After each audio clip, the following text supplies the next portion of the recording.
పూరా local. Owaisi letter రాస్తే Owaisi phone చేస్తే మీరు ఆయనకే కుమ్ము కాస్తారంటే ఇక మిమ్మల్ని సమాజం, హిందూ సమాజం క్షమించదు.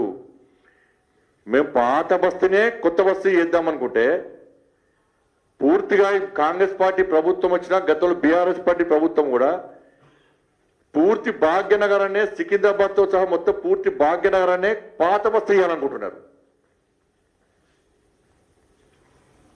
వాళ్ళకి కావాల్సింది ఓట్లు, వాళ్ళకి కావాల్సింది అధికారం, వాళ్ళకి కావాల్సింది పైసలు,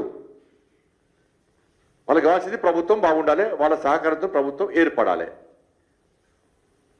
మనకు కూడా పిల్లలు ఉంటారు, మన ఇంట్లో చిన్న పిల్లలు అంత మైనర్ అమ్మాయిలే, అంత మైనర్ అమ్మాయిలే, అందరు 16 సంవత్సరాల లోపమ్మాయిలు అందరూ కూడా.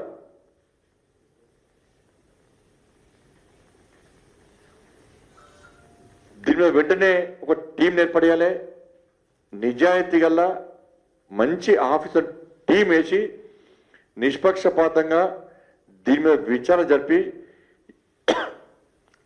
ఈ రాకెట్ ఎవరు నడుపుతున్నాడు, ఎంతమంది దీనిలో సభ్యులు, దీనికి ఎవరు సపోర్ట్ చేస్తున్నారు, తెర వెనుక ఎవరున్నారు, దీనికి సపోర్ట్ చేసి ఇన్ని రోజులు పట్టించుకోకుండా ఆ ఫాల్తు గాళ్లకు సపోర్ట్ చేసిన పోలీస్ అధికారులు ఎవరు, కానిస్టేబుల్తో సహా అందరూ, వాళ్ళందరి మీద క్రిమినల్ కేసులు పెట్టి వాళ్ళని వెంటనే సస్పెండ్ చేసి అరెస్ట్ చేస్తే తప్ప ఈ సమస్యకు పరిష్కారం దొరకదు. ఇది మాకెందుకులే, ఇది మాకెందుకులే, పిల్లల ప్రాణాలు మాకు ముఖ్యం కాదు, ఆ మైనర్ అమ్మాయిల లైఫ్ మాకు అవసరం లేదు, వాళ్ళు ఏననవని ఏమనయ్యని ఈ గుండాలు ఏం చేసినా మాకు అవసరం లేదు, మాకు ఓట్లు కావాలి, అధికారం కావాలి, పైసలు కావాలి, ఎంఏ పార్టీ సపోర్ట్ కావాలని మీరు అనుకుంటే భారతీయ జనతా పార్టీ రక్షక దళాలను ఏర్పడిస్తాం. మేము పాత బస్తీలో 100% రక్షక దళాలను ఏర్పడేస్తాం.